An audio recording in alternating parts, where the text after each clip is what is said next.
Hello and welcome to the Hedera HashCast. I'm your host, Jake, and today I have the absolute pleasure, of interviewing Brandon the HBAR Bull. How are you today, Brandon?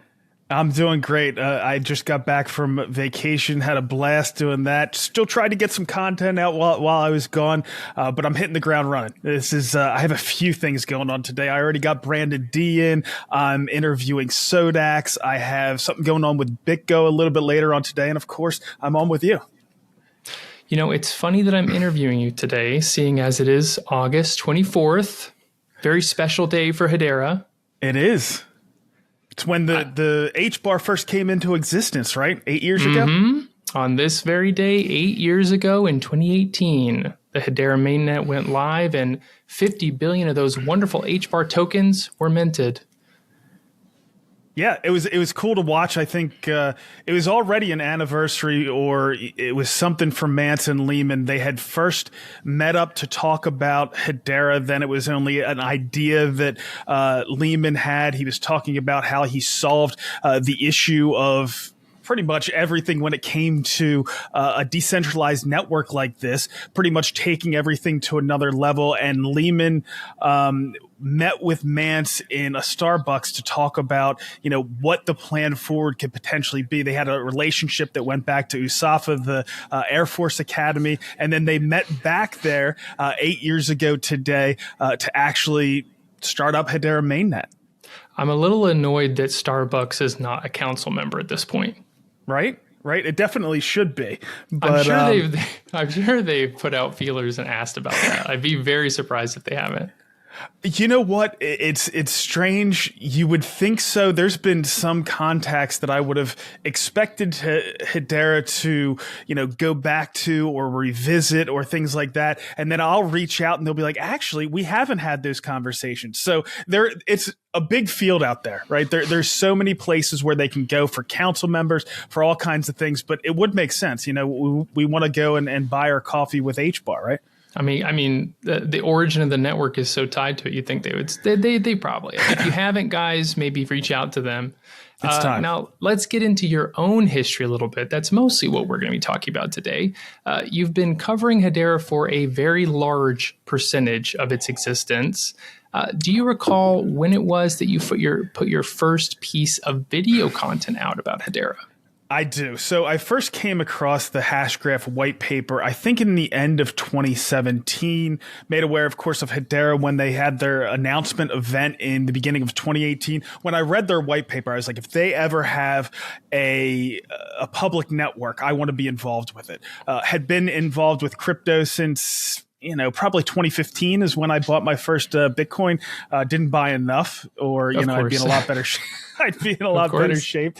But yeah, I've been through a couple cycles. When it comes to my first content, it was December of 2018. So we haven't even gotten to the point of open access. So you're right. We did have mainnet that started in today 8 years ago.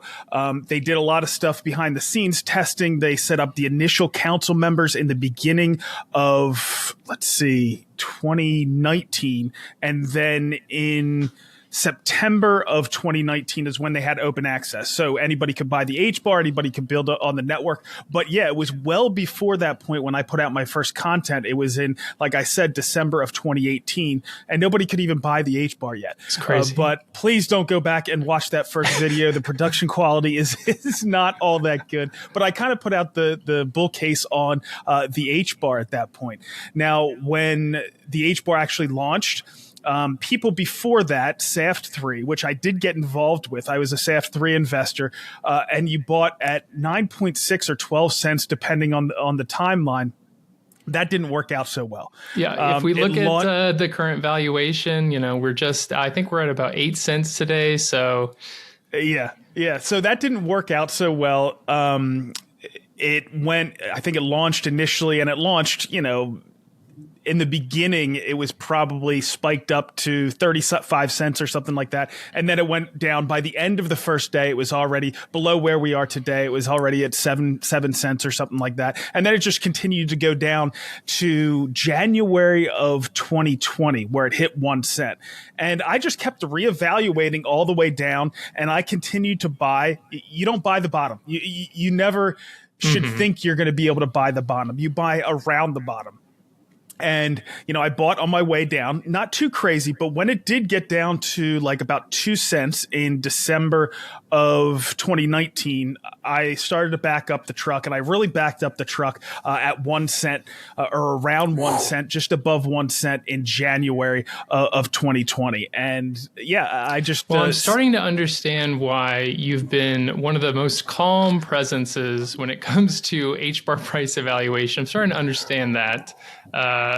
If you're getting a large amount of 2 cents, I've never seen 2 cents as far as I've been involved with Hedera in the community. My average for investment is 23 cents. Your average is 23 cents. As far as HBAR that I've purchased, is 23 cents. Wow. Yeah, so not good. Well, you're still passionate about everything, and you obviously love building your. You launched the first real popular meme coin on Hedera with Grelf, all that kind of stuff. But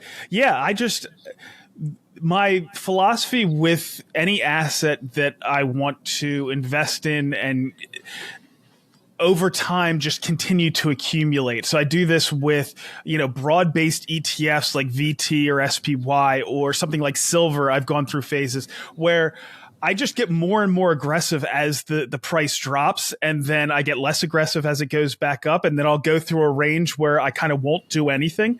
I'm kind of in that range right now with HBAR, but I was starting to get to the point where I wanted to start to pick up more when we got to 6.5 cents. We didn't really get to that. I am accumulating right now because I'm getting some staking rewards, but and then after I get through that range, once it gets above a certain level, then I start to sell. And I've done that the past couple bull markets when it came to HBAR.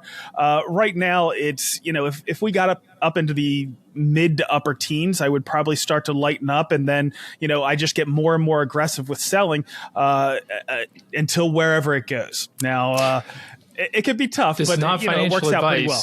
Not financial advice, of course. Yeah. Do we still have to say that? Is that still like? Or is that just like a myth that is perpetuated itself? As long as what you're doing is, you're explaining what your strategy, you're not telling somebody else what to do. I think that's fine, but it is always good to throw those not financial advices out there every once in a while. I don't know if anyone, certainly you shouldn't look to me for financial advice. I have done all right based on, like you said, projects I've done on the network. As far as my actual investment, nobody's following my trades. I'll just say that. No, I'm not good at that. Let's get back a bit to your content. So were you making a lot of videos before this kind of first video came out? So anybody that's followed me a lot might know I'll throw out there once in a while. I was in my previous career, I was in the oil industry. I was a ship captain. But I've always been fascinated with investing, the economy, all that kind of stuff, and wrapping my head around it, going back and redoing it. Everything's worked out pretty well, so I don't want to complain, but you get on a certain path in your life. You go to college, you have a certain major, you graduate, and that puts you on a path. So, you kind of make a decision when you're 18 or 19 years old that's going to put you on that path to a certain point. But, I realized that investing, economics, it just fascinated me. It got even more intense when we went through the financial crisis and, trying to wrap my head around that. I actually did an ebook and I turned that into a video series, which is kind of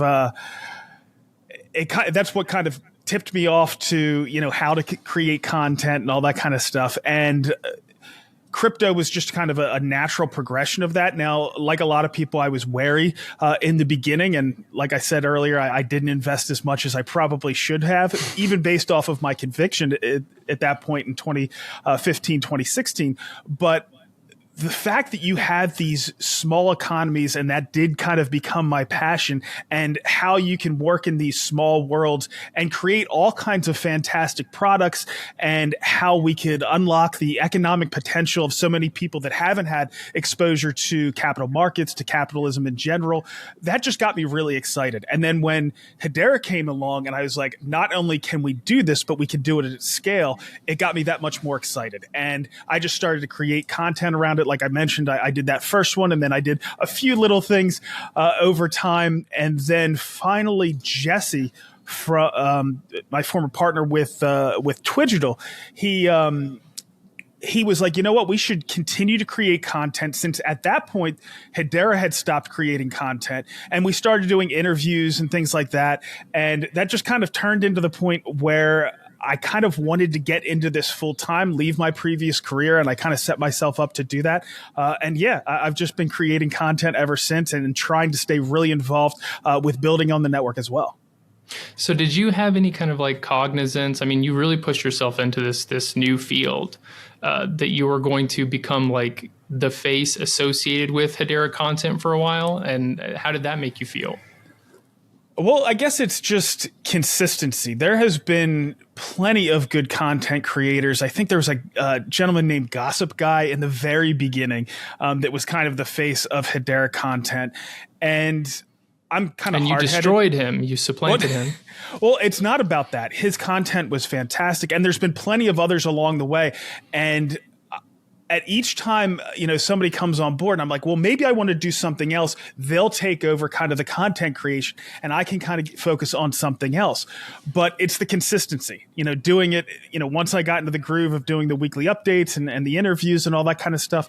It's not that my content is better. It's just that it's consistent. I put out that drumbeat on a regular basis, which I think is really important. You mentioned this in your interview, to have that consistency. So the people that have already been brought into the ecosystem by teams like Genfinity and others, that they have a home to go to really understand what's happening and everything that's available in the space. No, I think it's incredibly valuable to kind of provide multiple years through line of like Hedera history. Do you happen to know off the top of your head how many weekly updates you've done at this point? Oh, geez, I don't know. Maybe a rough guess. Weekly updates. So yeah, I did them like unprofessionally there for a while. If I had to guess, I would say maybe 175, 200, someplace in there, because 3 or 4 years. Yeah, in there. Like it might be more than that, but it might be. But then there's a lot of other content that I do as well. I'll go through phases of doing other stuff and putting other content out as well. Yeah. So, but the weekly update is certainly the most long running. How long were you making videos before you were approached by the HBAR Foundation to work with them as kind of a more official representative? So 2018 was the first one, and then but it was the end of 2018 and the beginning of 2022. So I had been putting out some content on Hedera, probably to the tune of several dozen videos by the time I went full time into the space in the beginning of 2022. So just over 3 years. That's crazy. That is not what I expected you to say. Wow. Okay. My time scale must be warped. I was expecting like earlier than that, like you're putting out all this stuff 3 years. Like, I guess my perspective on when people would get approached is a little off, but like 3 years of putting out like consistent content about a network, I would have jumped on that train really early. Like, so what is funny that, there are so many people that are passionate about Hedera that they will work for free for a long time, and before they worry too much about the money. Of course, you have to have another job if you're doing that.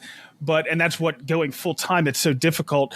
And the other thing is, I've gotten into the conversations about attracting talent, and it's like, the technology and the potential for the ecosystem attracts plenty of talent on its own. Now, of course, you want to pay people fairly, and throwing some HBAR, a bonus in there to make sure that they have some skin in the game makes sense as well. But you want the people that are going to be passionate on their own, and there's really plenty of them that are really talented, that just want to be involved because they see the potential for the network, but of course for whatever they're building on top of it as well. And content creation is part of that can become a business in itself. So you started working with them in 2022. How long were you working with them?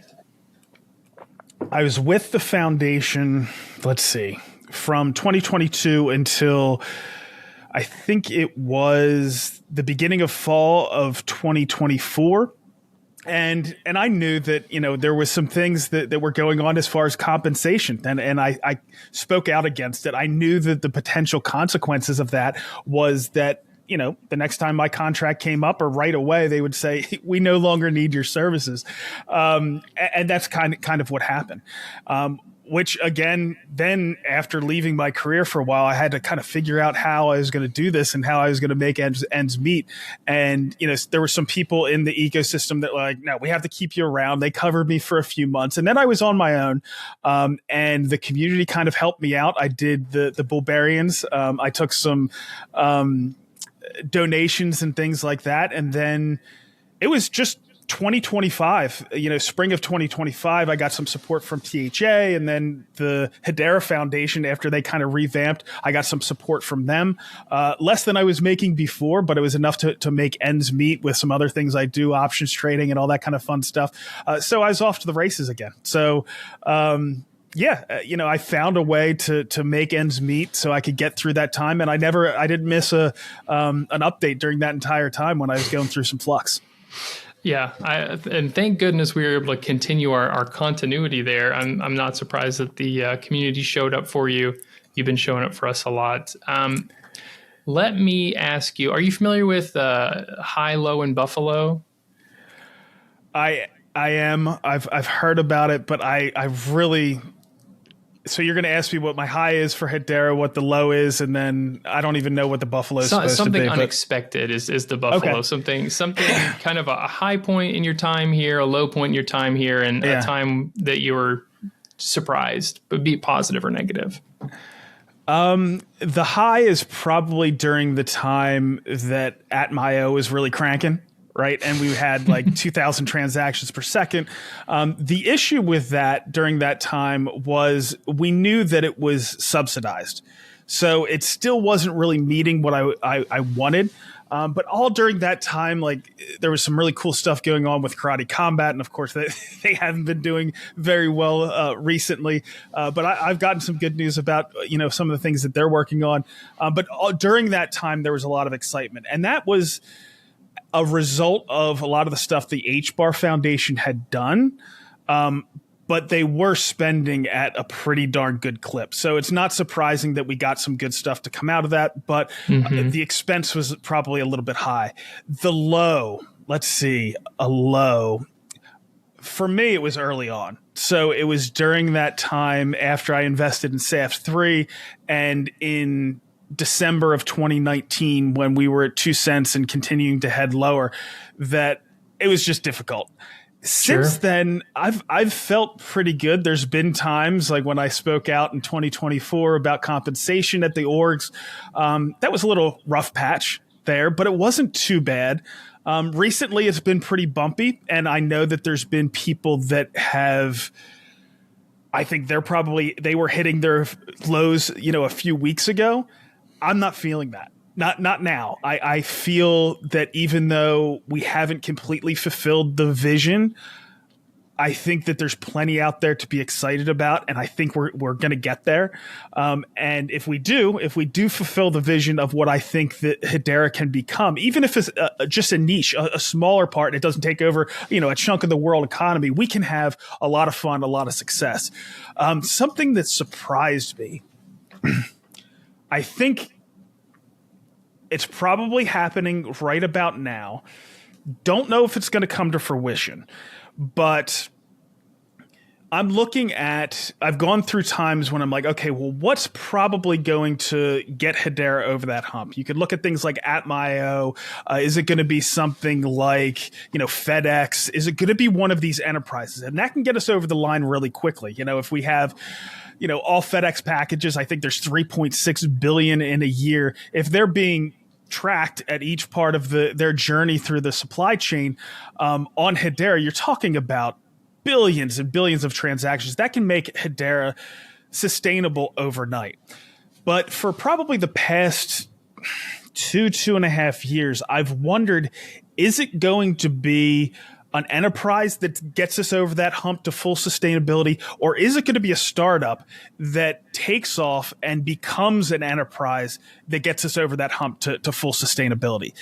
And I'm not so sure. And if you look at the things out there right now that could get us there, there's certainly something like FedEx, you could have the enterprise. There's still the potential there. But I actually think it looks like it could be a startup that gets us there first. And then we could certainly have the compound effect of enterprises following suit and additional use cases coming on board. But if you look at something like Neuron, and the fact that they have hundreds of sensors out there already, they've already gotten plenty of investment. They've proven that their data is valuable. They've sold millions of dollars worth of their data. So they're going to be able to incentivize their sensor operators, which connect the internet to the real world, now AI to the real world. It is ripe for them to do exceptionally well. And I want the community to get behind a team like Neuron and take them from, 400 sensors. I think they have 700 sold, but it takes a while for all those to get online. So I think they're just over 400 sensors that are out there and deployed. I want to go from 400 to 40,000. Right now, they're processing, it's on testnet, they're processing 5-10 transactions per second, which is pretty impressive. That's, Sure. We would double the throughput on Hedera overnight when they move to mainnet. They should be moving to mainnet towards the end of this year, beginning of next year. But what if we go from 400 to 40,000, right? The data becomes that much more valuable. Which of course can incentivize more of these sensors to come online and everything else. And I just think that James and his team have shown that they know how to execute. They go for something that's very focused in the form of aviation. These sensors allow for data between drones and aircraft between different aircraft and airports and things like that. They stayed focused on that because they knew that was going to be an area that was going to be exploding. But they also know once they get these sensors out, they can be used for all kinds of other things.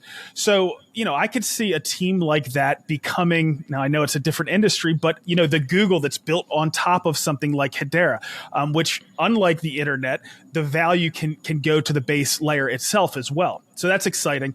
But a team like Equity Lab. Now, Equity Lab is adjacent to these massive enterprises. So I think people get a little bit confused by it and say, well, this is an enterprise use case.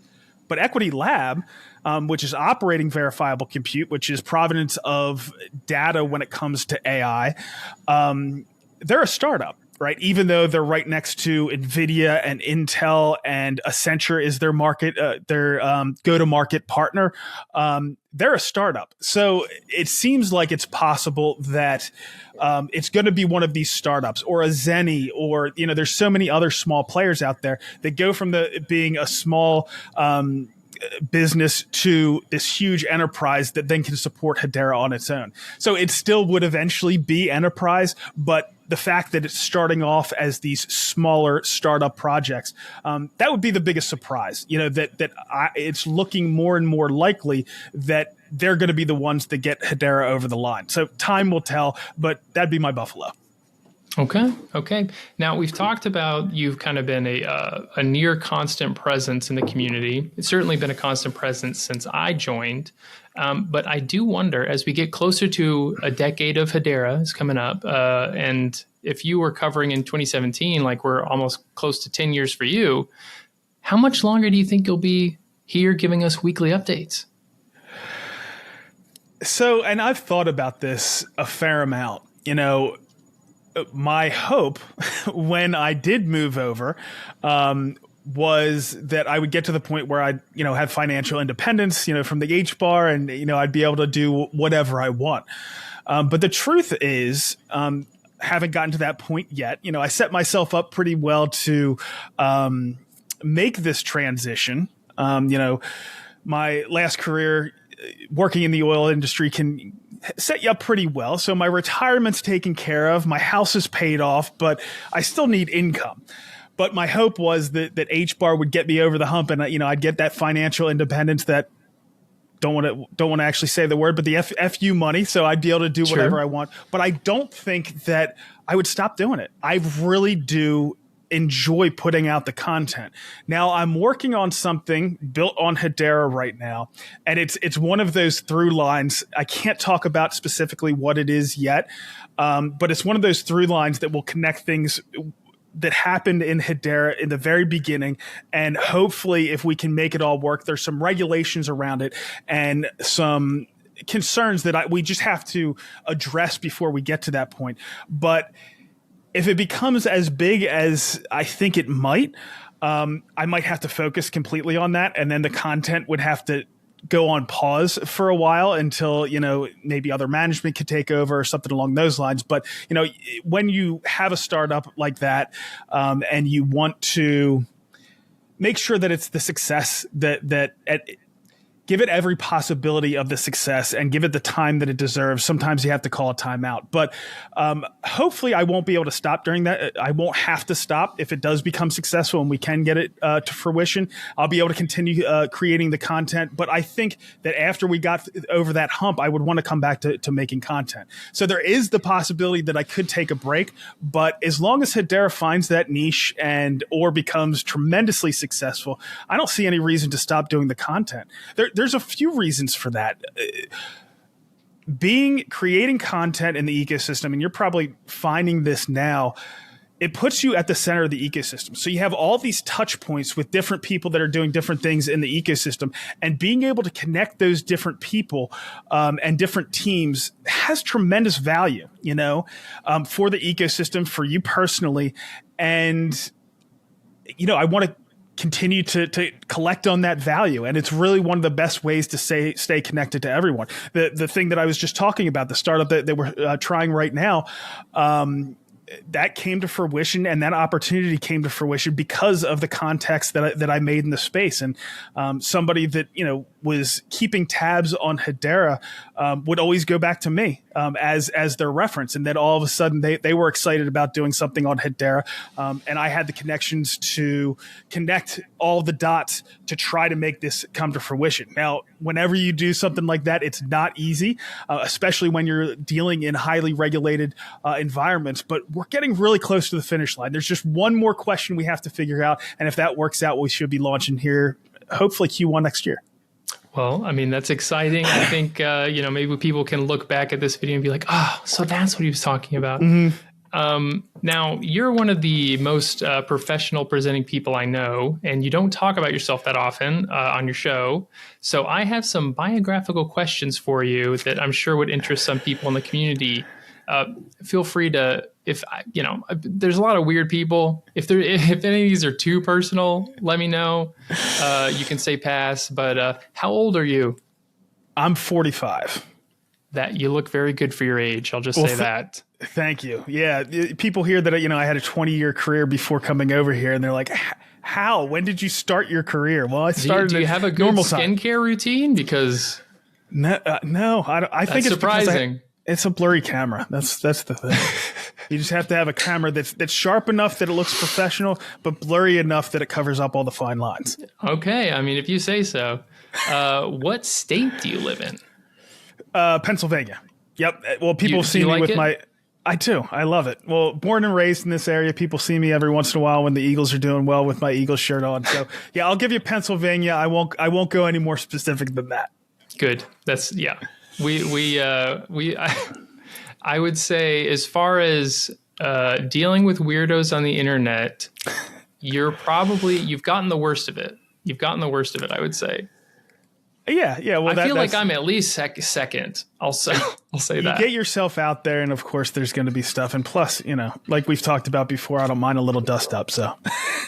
You don't. You're very confident in that way. I feel like I know the answer to this question, but feel free to surprise me. Were you popular in high school? Yeah, people called me a floater. So I was like, I remember bringing up one time, one of my friends, he said they were talking about cliques, like and I was like, there's no cliques, not in our high school. He's like, no, there is for everyone else. He's like, not for you. That's a popular person answer right there. I had fun in high school. I was one of the jocks. I played football. I wrestled, all that kind of stuff.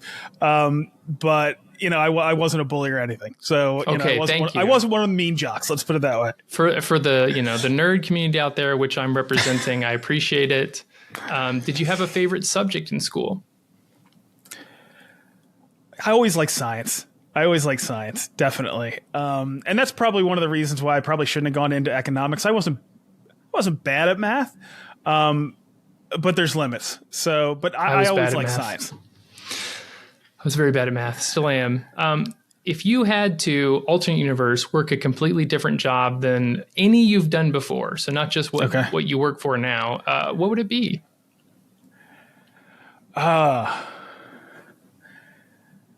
What would it be? I don't know. I think in an alternate universe, I could have seen myself being like a police officer.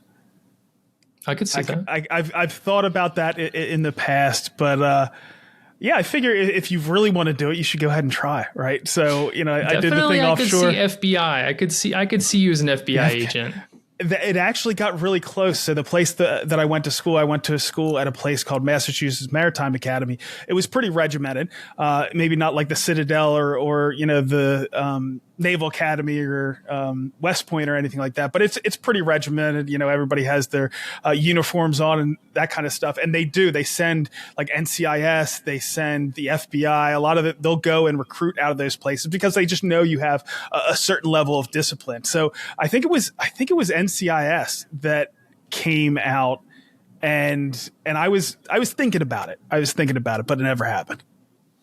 Well, I could definitely see it. What is your height? I'm just about 5'9", just under.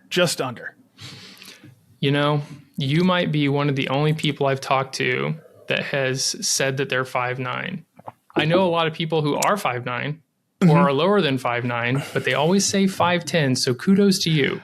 I will often say 5'8". I'm closer at 5'9" than 5'8", but I'll say 5'8" because there's so many people that go the other way and say that they're taller. Like I'll talk to somebody and they're probably 5'5", and they'll say that they're 5'8", and I say 5'8" because I say a little bit less, and it's like not even close. I don't know. I never really. It seems like it's much more, and of course, I mean, guys are always after women, so. It seems like it's much more of a focus for women nowadays, a status symbol to have the guy that's 6 feet. I don't know. If I was a woman out there, there's the average, I think, in the U.S. is 5'9". So there's plenty of shorter guys out there. So, pick the very best of them because there should be plenty of them to go around. Yeah, it's always for context, because if people see you on videos and stuff, there's not really a good way of knowing what your height is. I'm 6'4" myself. A lot of people would not assume that. It does not make your life that much easier, folks, if you have any delusions about that. Short people live longer. Oh no. I don't even know if that's true. I mean, probably. I'm lucky. I'm lucky to be where I am. Into. My mom's probably 4'9". My dad was a little bit taller, but my brother's 5'4", my sister's 5'3", so I'm lucky to be where I'm at. No, I definitely say so. You're doing all right. Do you play video games? So I am not. Okay. Generally, no. I went through my phase with Steam Runner, the Earthlings game. I got pretty addicted to it. When I do play, I did. In college, I had to delete Minesweeper off my computer. Same thing with Solitaire, which I was horrible at. So yeah, I get kind of addicted. I did the same thing with Steam Runner. I got addicted to Steam Runner. Right now, it's not working on iOS, so I can't use it on my phone. But when they bring it back, I'm probably going to get back into that. And then when the Earthlings game launches, I'm going to be all about it. I'm definitely going to get into it. Hopefully I don't get to the point where I have to delete it off my computer. But yeah. There's a cool mobile game, card game that's come out, and I think last year that you might be interested in. It's called Balatro, I think. I'll send you a link to it. I think that might be right up your alley based on what you just told me. And if it's not built on Hedera, I don't want to get involved with it. Like people ask me about golf. It's like, I do not need another hobby. That's the last thing I need. I'm not going to get involved with it because I know I would get addicted. So, yeah. Well, so your main hobby is golf, you would say, or? No, never got into golf. I would say fishing. Seems and all hard that to get into if you're under 60. I used to do a lot of fishing and crabbing and all that kind of stuff. I had a little place down in South Jersey on the bay, and we did all that kind of stuff. I got rid of that place. That was part of paying off our main house. And I still try to do that when I can, but really my main hobby is Hedera now. So, I want to get more into it. When I went on my vacations recently, I did do some fishing and all that kind of stuff, and I want to do more of it. But yeah, that's it. It's going to be Hedera, anything that's built on Hedera, and hopefully a little bit more fishing and crabbing there in the future. I want to reiterate how lucky Hedera is to have you. I mean, the fact that you're saying still, after so many years, your main hobby is Hedera, you've not gotten tired of it. To me, that's mind-blowing to me. There's always new stuff. Like, there's always new stuff to get into. I mean, the Earthlings game hasn't even launched yet. There's a lot of cool stuff to get into. Try new things, build new things, get started with new companies. That's obviously a huge, it's one thing that I think I have learned how dedicated you have to be when you're starting a new business. So even if you have a great opportunity, like the one that I'm working on right now, you really have to think about it. Am I going to be able to go 100% into this to make this actually take off and be a success? And there's a good chance that for the first couple of years, it isn't going to be a success. Now, I don't think it is. If we make this work, I don't think it's going to take that long. I think we have the right people in place to do really well. But that is another thing that surprised me is people that have gotten involved and not understand how dedicated you have to be to a new business or a new product. Have you ever watched anime? No. Okay. I figured that was the case. My girls are into, what's that Avatar thing? Avatar: The Last Airbender? Airbender. Would that be kind of anime? It is kind of anime. It's funny you say that because there's like a big debate about this. Okay. Weirdly. It totally is. People say if an animation is not produced in Japan, it doesn't count. I don't know if I really say that myself, but it's definitely anime inspired, anime styled. And I think even recently they did a movie that was like entirely animated in Korea. So it's like, come on, guys. Yes. I'll say yes. The Airbender, Avatar Airbender is the closest I got to it. Okay, a short thing that I think you should watch, I think you'd enjoy, a classic, Cowboy Bebop. Put it on the list. I'll put it on the list, see if the girls like it. Is it appropriate? No. That's just for you. That's just for you. It's an adult kind of sci-fi detective thing. All right, fair enough. But if you've ever liked Blade Runner or stuff like that, it's a very easily consumable. I would recommend you check that out. Just if you have a free moment. If you do ever have a free moment, do you have a favorite movie? I have a lot of favorite movies. Give me five. If I had to go with my number one, I'd say Jaws. Love Jaws. Awesome. I had Classic. To watch Jaws so many times because it was one of the films we focused on. I used to be a film professor. It was one of the films we focused on when I was doing my while I was still in grad school doing my teaching assistantship. So I've seen that movie a lot of times. It does hold up. Still a good film. Yeah. Big fan of that. I love Jurassic Park. I love the book, and I remember when it came out, it was huge. A movie a little bit off the beaten path, Contact. I loved Contact. I loved the idea of that. So sci-fi kind of stuff, definitely like that. What else? Sounds like you're a Spielberg fan. Yeah. Oh, definitely. Definitely. Yeah. And I like some of the stuff that he's done even more, the past decade or so. Player One or Ready Player One. Yeah. I thought that was great for the girls. They loved that as well. So yeah, big movie fan. Okay. What is a TV show that you have watched through multiple times? I haven't. No, haven't done it, but I think if I were to do one, it would probably be Breaking Bad. I think that's one that I'll definitely do over again. But TV shows that I loved Black Sails, Vikings. The first season of House of Cards I thought was unbelievable. It got bad, yeah. Yeah. Well, went off the rails. That's one of the things I would have said. The first season of House of Cards is the best I've ever seen.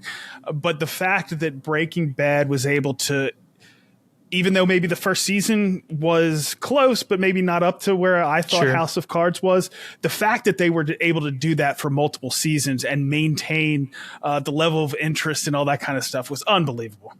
Have you seen the Better Call Saul show? Started it, couldn't get into it the same way. Same. Just something, I just don't really like prequel content in general. Yeah. It's just hard for me to care if we're going backwards all the time. Yeah. You can't already know where it ends. That's no fun. Yeah. Okay, more pertinent question. How many hours of sleep do you typically get a night? That's one of the things when I changed careers, just the uncertainty. Number one, I lost about 20 pounds, and I wasn't sleeping well. I've gotten it dialed back in. I generally get probably a solid 7. I'm happier with 7.5. But I knew you were not going to have 8. Yeah, no, not 8. I would love to get it. I just generally don't. I can function on 6, but I am like an infant. If I go much below 6, I'm pretty much useless, and I'm going to whine and cry. My average is higher. I'll just say that. When do you typically get up in the morning? That jumps around a little bit, but I would say generally someplace between 5:30 and 7. But because I have some flexibility with my job, I think the first thing that I had to do this morning was the interview with Brandon D, and that wasn't until 8:30. But making sure that you have everything ready for it and everything dialed in, and I posted a little bit of content today, got the Lambdaplex thing out. I had some stuff to do for that startup we have going on. So but it is nice having the flexibility. But generally, I work until 7 or 7:30, but taking breaks throughout the day. It's like going to take the girls to the orthodontist today, and I like to generally make dinner and all that kind of stuff. So even though I'm working, or my hours are 12 or 13 hours start to finish, I'll take some breaks in there. Well, thank goodness. Really basic question: favorite color? Blue. Same. Yeah. Our work ethics are probably not similar, but hey, we got some similarities. You're doing. I've been so impressed. Now, again, consistency is the difference, but I've been really impressed with what you've done with the channel, the content, all that kind of stuff. I think you've done a fantastic job. Well, I appreciate it. I don't take praise well, so let's move on. Favorite animal? Love tigers. Big cats like tigers and snow leopards, stuff like that. Pretty awesome. Do you have any pets? I do. We have guinea pigs, never get rodents. That was the girls just begging until we finally gave in.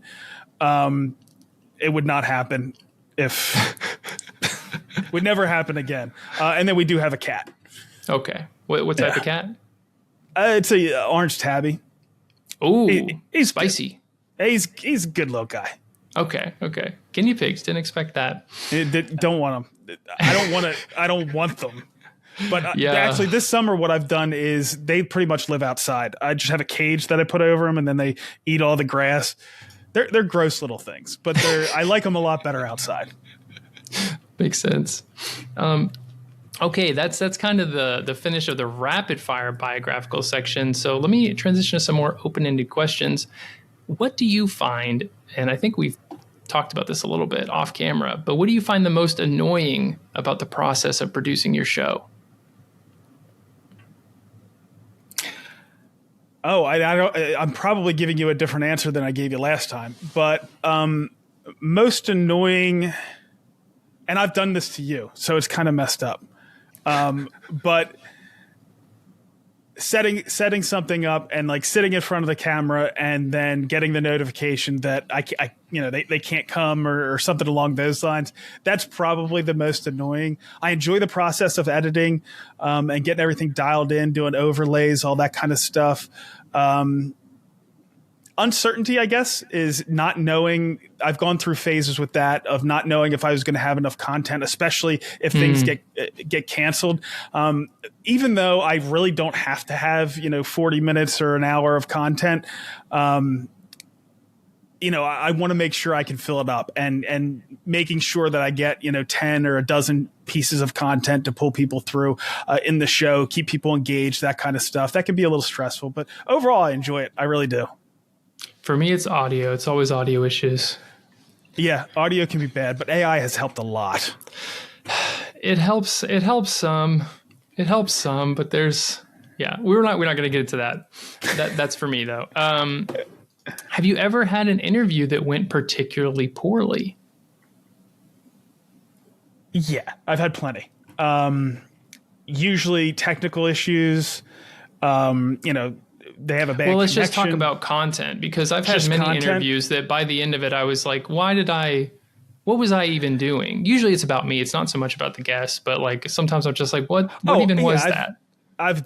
Where you just kind of have marshmallow brain and your questions are off. You had a bunch of stuff that you wanted to, I won't get into it completely, but yeah, I don't mind as much if they're struggling. If I'll try to be really patient and, they get nervous that they're going to look bad, and this is a minority. Most people are pretty comfortable and are fine, but some people get nervous, and I kind of take pride in making sure they understand and that I'm not going to let them look bad. I'll take a heavy hand in editing if I have to, if we need to redo something, if we need to splice something. They're just as much of my customer as the viewers are. I take both of them very seriously, that both the people that I'm interviewing, the content that I'm putting out, and the viewers are really important to me, and I want to serve those customers well. Like one of the things for my show that I'm really focused on is making sure I'm not wasting their time. If there's a lot of ums and ahs and all that kind of stuff, I try to get that out of the way. If there's parts where I'm rambling on or something like that, because the way I'm trying to formulate that, I'm trying to pack everything you need to know about Hedera into 45 minutes. Different than this kind of long form content, which obviously is really popular as well. The most popular podcaster in the world, Joe Rogan, he does it this way. But I try to respect both. No, I appreciate your approach. And like I've said, I think I said this to you personally, but also on the last Hash chat X Space, that, when I started doing podcasts for Hedera a long time ago, I was just like, I can't be the HBAR Bull. There's too much information, too many things that he's putting in there. I got to do something different, or else I'm going to just be a worse copy, which, I would say is good advice for if you're approaching any kind of niche ecosystem and you want to make content. Like, you don't want to just like be a worse copy of someone else.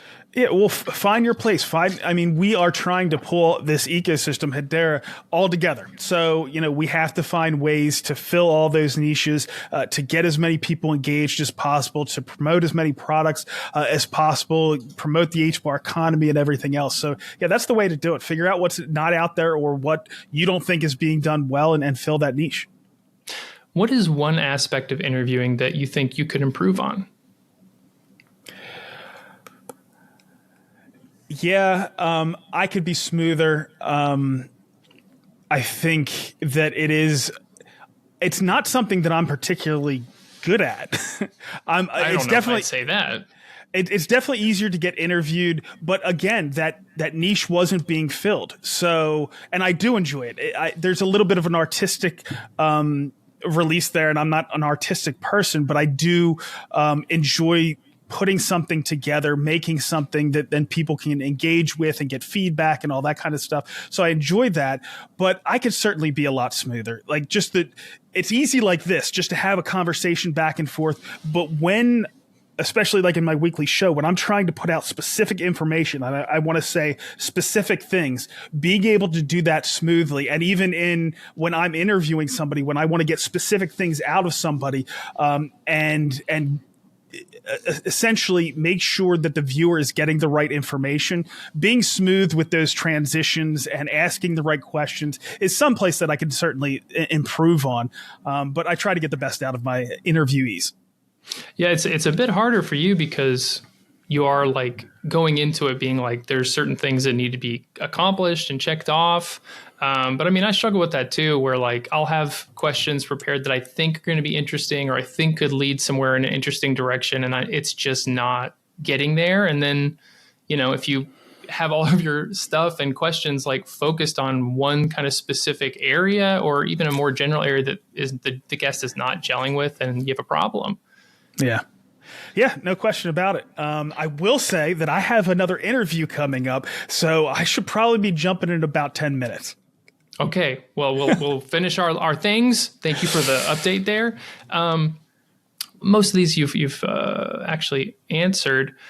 Okay, if Dr. Lehman Baird asked you personally for one way to immediately improve the Hedera network, what would you say to him? Ooh.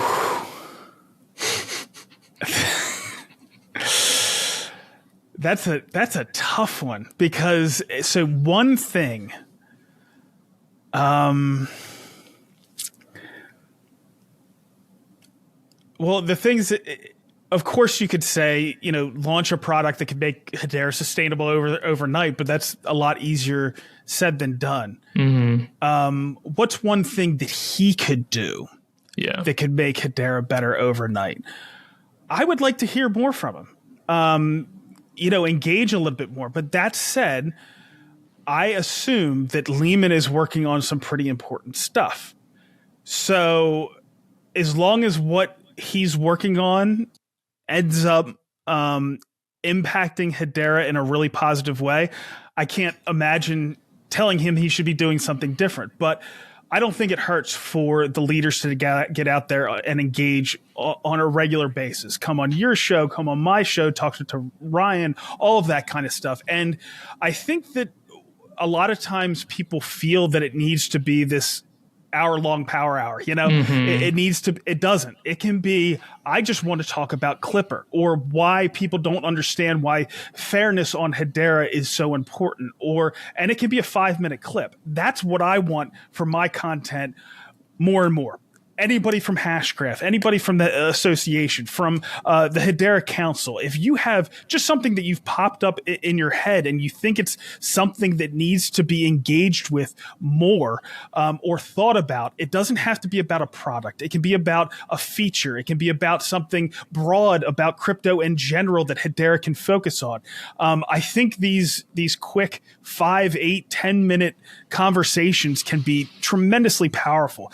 And I can get you in and out in no time. So anybody at HashGraph, if you guys have anything that you think is important with the council, anything like that, it's a light lift to come on my show. I can have you in and out in no time.